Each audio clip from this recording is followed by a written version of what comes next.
This is a very small bird that has a really important role. Yeah, there's two on the outside. Here they come, right. There are 9 birds.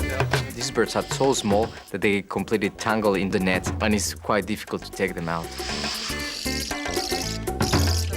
These animals, they feed on blood. It looks a little bit disgusting. I think that seeing the birds fly out is really satisfying. Wanted. Wildlife veterinarians to capture and move wild animals. Applicants must be willing to work long hours in severe environments and highly dangerous situations. Meet Ellen Mesno-Rogers and Jorge Paredes.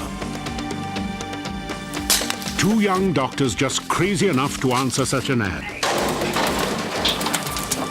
Join them in South Africa as they learn firsthand from Dr. Corbus Rath and a team of other game capture specialists the challenges and triumphs of modern-day conservation. It's going to be the experience of a lifetime. On the Great African Wildlife Rescue.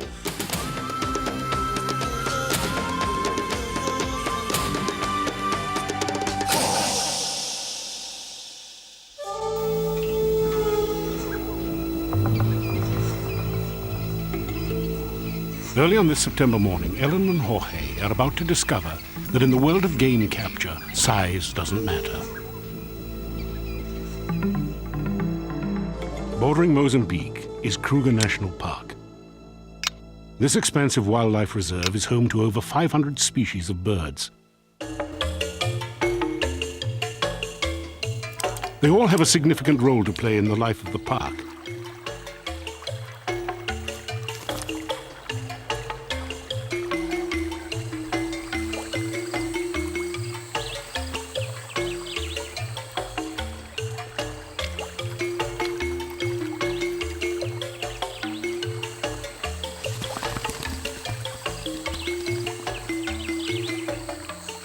Some birds help plant life to flourish by spreading pollen and seeds. Other birds keep pest populations in check by eating insects like mosquitoes and ticks. One such bird is the red-billed oxpecker, the smallest animal our vets have worked with yet, but no less important. We have been working lately with the biggest land mammals in the world, like elephants and rhinos and hippos. And now when he told me that we were going to translocate a group of oxpeckers, it was hard to believe. One of the really interesting things about nature is how interconnected all the pieces are. And with the oxpecker, this is a very small bird that has a really important role, both for the environment and for the health of the wildlife around it. Oxpeckers spend their days eating the ticks that live on animals. You might think that this would be unpleasant, but many species are actually happy to carry these birds, and the tickling of an oxpecker's beak is preferable to the terrible discomfort of the annoying ticks. Oxpeckers also make excellent watchdogs and will often warn animals of approaching danger by making a piercing sound.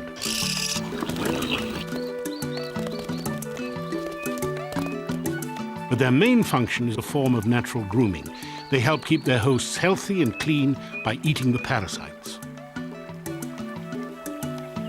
Ticks eat blood and they get attached to the animals to feed on their blood. So the oxpeckers eat the ticks to ingest the blood. Just like leopards or hyenas, ticks depend on other animals for their next meal. A healthy giraffe can support an unbelievable 50,000 ticks. But the same burden can prove fatal to an old or weak animal. This sick young giraffe has so many that they've reduced his resistance even further. As he spends more and more time on the ground, he becomes the target for the armies of ticks around him. Eventually, the animal dies. How many can one bird eat, like, in a day? Well, I think the research that has been done on the red-billed oxpeckers, they tend to feed on tick larvae. And those are tiny little things, so people sometimes call them pepper ticks. They look like pepper on your skin. You know, when the figures that I've heard are that they can eat up to 60,000 tick larvae per day per bird. 60,000. 60,000, yeah. These oxpeckers, they have an action they call scissoring, where they go through the hair and they're picking out these tick larvae. Oxpeckers used to be found over a large part of South Africa. But because we, as humans, went in and we brought in livestock, we brought in cattle, we started using a lot of pesticides. And that was really damaging because it eliminated a lot of ticks, so the food supply was much lower, and it also poisoned the birds directly. So oxpeckers were actually wiped out through most of South Africa, and the only place they really managed to survive was in national parks.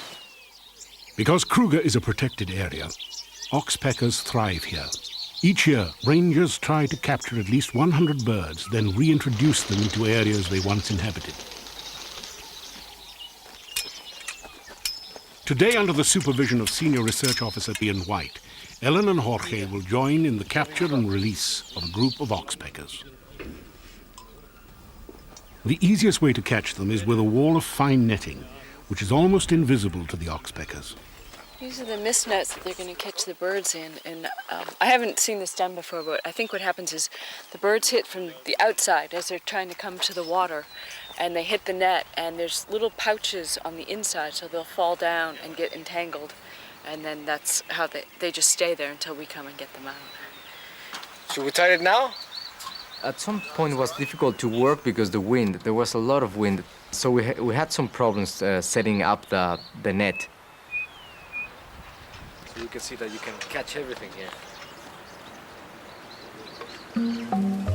Since oxpeckers are usually found in areas where animals gather, the nets are placed around the social center of the wild, the watering hole. To increase their odds of attracting some oxpeckers, the team has brought an animal of their own. At the beginning, when I saw they were taking a warthog out of the car, I straight away started to think, okay, the idea is good, but if it's really gonna work, I mean, the birds are gonna straight away are gonna notice that is a dead animal, no? I'm wondering, what's with the warthog? Why do we need that? It turns out that because the oxpeckers are attracted to animals, if you place a stuffed animal behind the nets, the birds are more likely to fly into it, trying to get to the back of that animal. He works well. Last year we got 15 birds on him. Oh, well, let's see how many you get this year. Yeah.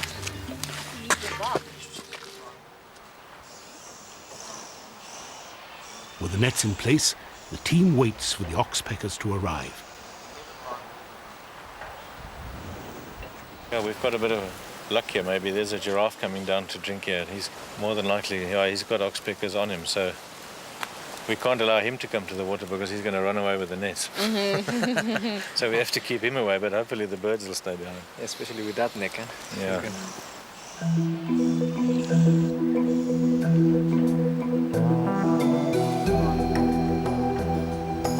They seem to be avoiding the nets. He's on the hub.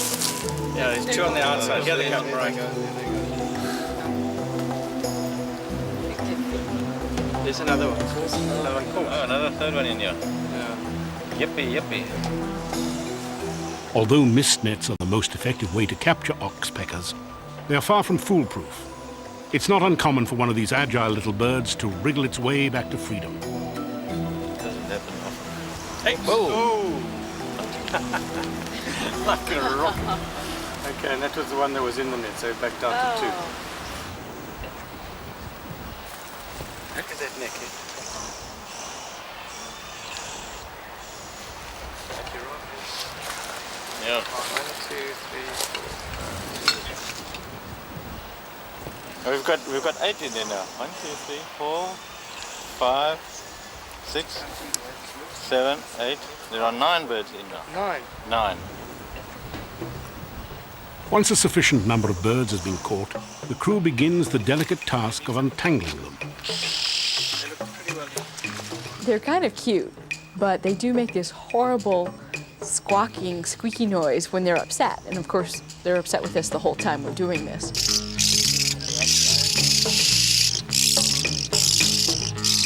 Yeah.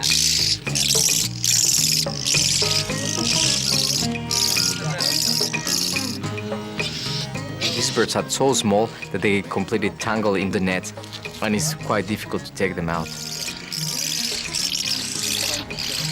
And they're no help at all. Once you grab them, they're biting at you, and they've got these sharp little claws.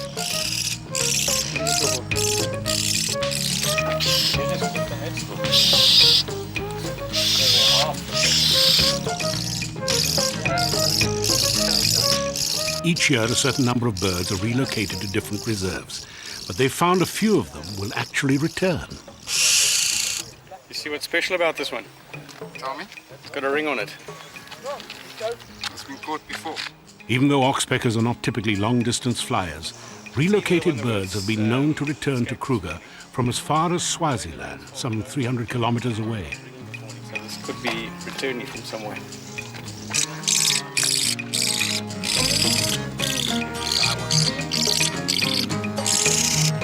Okay, excellent. The safely disentangled oxpeckers are brought back to the workstation. Shut up now. We're weighing with the bags again. 70, but with the back. We do some measurements. We measure the leg, measure the wing, the beak and the head, and we You weigh know how to them. get your fingers over his shoulders. The other thing that we do is we put a band on them. We band both legs with a different type of band, one to identify the site and one to identify the individual. That goes on the left leg. Okay. You got those? See, no, he's 119. okay. Sitting nice and quiet in this. Just take your time at it, and he'll eventually listen. His claws in my thumb. Each oxpecker is equipped with sharp, curved claws that help them to hold on to moving animals. That's how they walk on an animal. Yeah, he clawed me. That part one where it's actually bleeding doesn't hurt. Where he's sitting now hurts.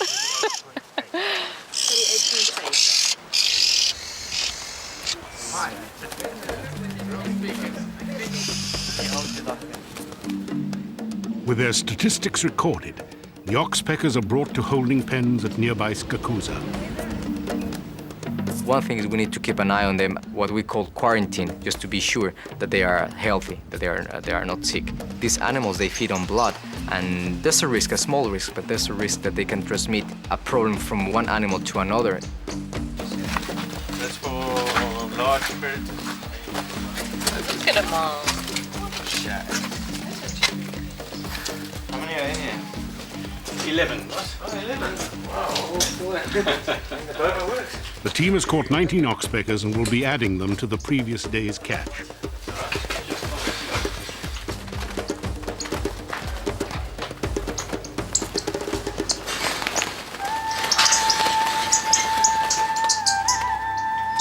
Once the birds arrive at their cages, it is time for them to eat. Altogether, there are 30 oxpeckers. If each bird consumes 60,000 tick larvae, the team would need to round up almost 2 million bugs to satisfy the flock's appetite. Instead, the oxpeckers are given bowls of mincemeat and animal blood. That's just fresh blood.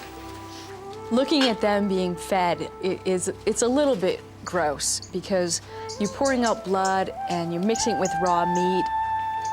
But the birds love it. They dive right for it. They can't wait to get into this stuff. They just came immediately to feed on the blood. Even we were handling the bowls in our hands, and they didn't bother about us. They just came to drink of that blood. While Ellen continues to work with the oxpeckers, Jorge participates in a course on how to survive in the African wild. In this class, he will learn skills that may prove to be life-saving to someone working in this rugged landscape. What we've done for you here is I've simulated a few of the bushcraft skills. Joining Jorge on this adventure is Michelle Byers, a veterinarian visiting from Australia.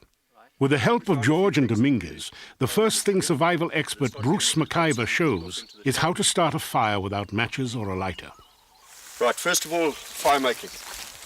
Now the principle of the thing is on the base, you make a seat for the turning stick. Then you make a little groove. and it works on friction basis. As you're turning here, it makes a powder there that gets hot with the friction.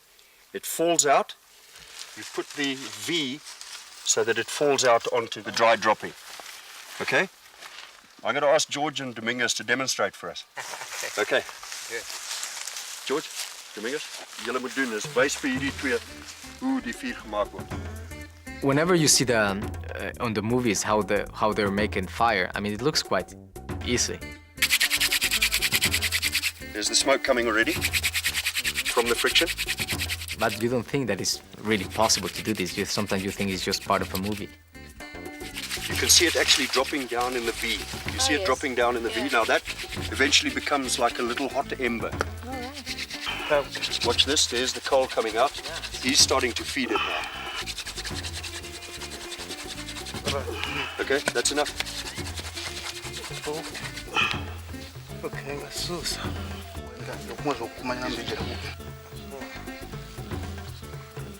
It was surprising for us to see the way that they make it work.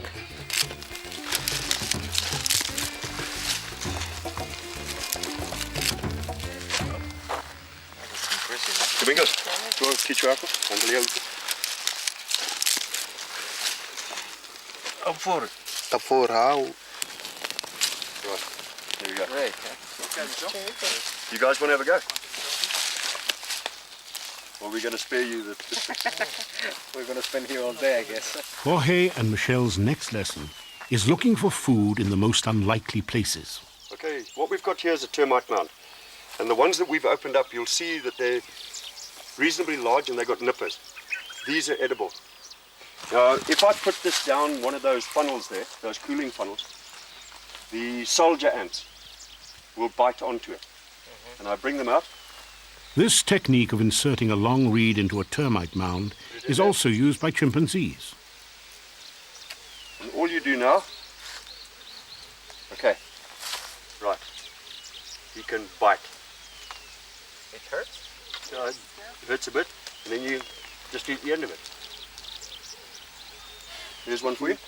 What you can do is just break his body off while he's biting there. There you go. Oh, thanks. It's not bad at all, Michelle, I promise you. You want to try and get some out for us? Yeah, sure. There is an abundance of termites in Africa, and while they may not be one's first choice for a meal, they are actually a substantial source of protein. Here are a couple at the bottom for you.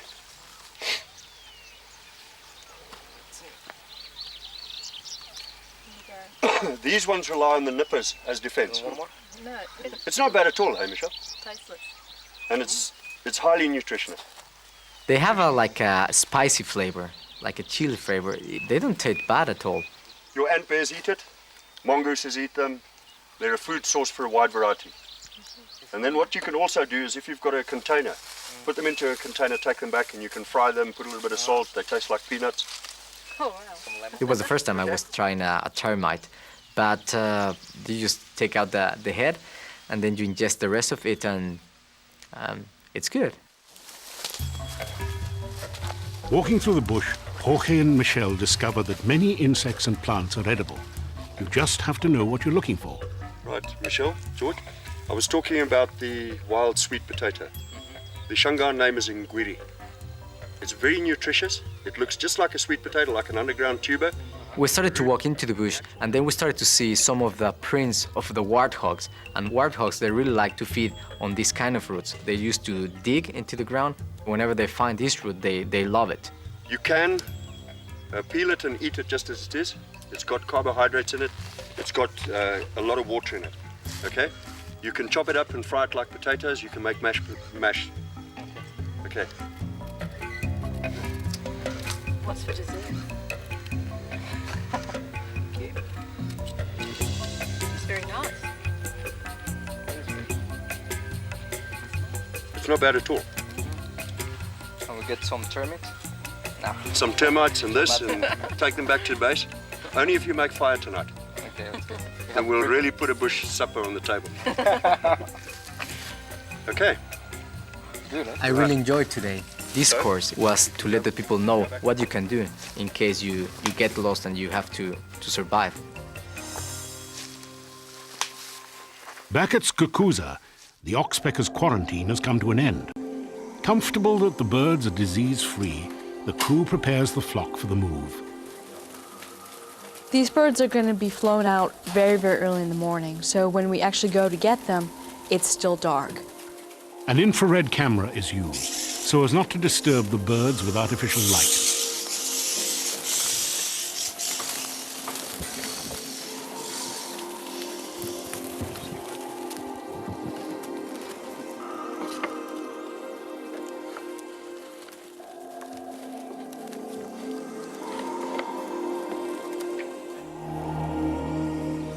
Within 12 hours, these birds will be released into Tembe Elephant Reserve. The park has been waiting for the oxpecker's help to keep down the tick population. Catching birds and putting them in a cage and then flying them by plane to another place and releasing them. It's funny that you think about transporting birds that way, which you could actually fly there themselves. To help the birds adjust to their new surroundings, the team releases them near a water hole. The hope is that these oxpeckers will breed and integrate themselves into the Tembe ecosystem. Oh, nice. Right, well, we've selected a spot now in the middle of the Tembe Reserve.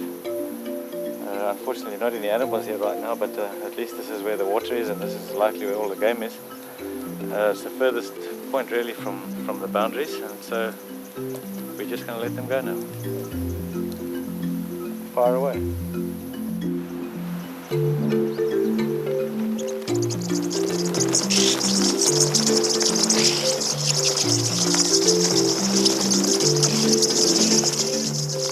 Seeing the box be open and having the birds fly out is really satisfying. It's great to see them fly off and go to their new home. So yeah, that's it. That's that. We all got mission successful. One of the things that I enjoy the most being a vet is that you are dealing and working every day with different species, especially when you are working with wildlife. It's not like a human doctor that is working all the time with the same primate species, a human. Being a vet is completely different. One day you can be holding a trunk of an elephant, and next day you can be working with a tiny bird. Seeing an elephant coming at us as the birds are being released, it's kind of ironic, because here you have, two extremes. You have these tiny little birds, you can hold in the palm of your hand, and then you have this huge, huge animal. And they're both a really important part of the ecosystem. They're both part of the checks and balances that go on.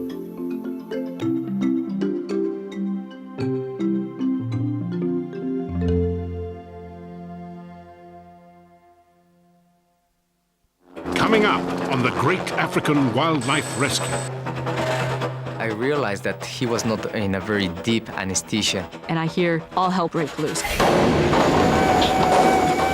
I was really scared. I was completely scared at that point. It's so easy to get very emotional with these animals. By reducing the reproductive rate of the females, maybe we can keep the elephants at a stable level.